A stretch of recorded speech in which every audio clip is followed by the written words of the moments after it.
think judicious selection of methodology is very vital, and if need be we can blend more than one methodologies also. Yes. But how will you decide on the basis of what to select? I think we may take some time to discuss the Bloom's taxonomy, which is very much vital for say any kind of learning for any of the subjects.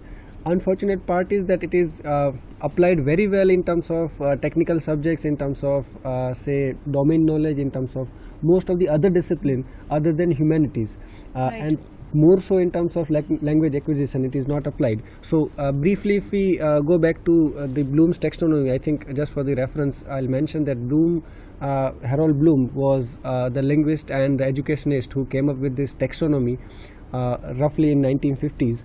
And after that, over a period of time, of course, there are many additions in this taxonomy that he introduced somewhere in 50s. But it has been of a great help in terms of educational, say, scenario. So, what does he proposed? What he said is that there are levels of learning a concept or as a new thing. Let's say it begins with something called remembering.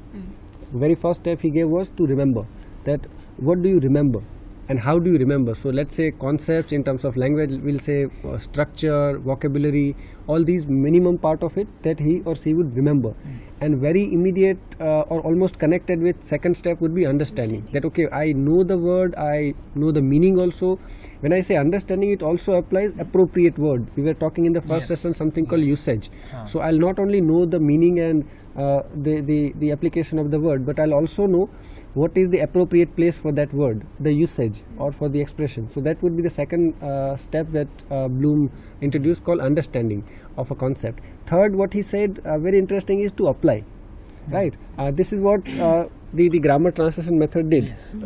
It will tell you how to remember things. It will also give you kind of an understanding, concept clarification of grammar topics, and it will also help you to apply, right? You are given MCQ types of questions wherein you can apply.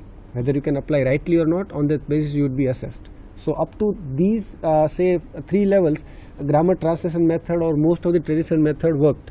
Where it failed was the next level, and that was analysis, right? Because your comprehension, your listening comprehension, reading comprehension, question and answer, all will fall under the category of either reading, understanding or applying. Next level, which is a bit challenging, is called analyze. You should be able to analyze the broader aspects of the language, and if you do that, then you will lead to something called analyzing it. Then comes evaluating. Now we again need to come out of this teacher's role and should allow students also to try their hands. So when we talk of bigger classes, the problem with the bigger classes, what can be done is that you will never have the same level of students. So you will find some brighter students. So there is something called peer learnings. Right. So what you can do is that some of the really good students can be given the task of evaluating, that you evaluate and give your feedback, and then as and when it required, you come as a monitor and you do that part. So that evaluation part on the part of learner, not the one who is kind of facilitator or offering. So that evaluation, when he himself or herself start evaluating, that gives the confidence. And the last and the most important level that he talks, which would justify that yes, learning has taken place, is called creating, right? In terms of language, when an individual start creating his own structure and start using it, that's the ultimate goal of any learning. And this is the pyramid structure that one has to achieve for any learning, including English language teaching or English language learning.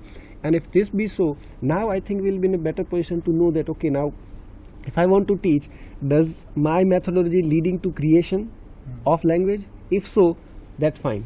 If it's not, then I need to introduce or blend a few more of the methodologies. So I think Bloom's taxonomy has been of a great help to all of us to judiciously select the methodologies. More than 2, more than 3, fine. And the shift that has taken place, we have to always keep in mind that is the student-centric class rather than a teacher-centric class. I would just like to add that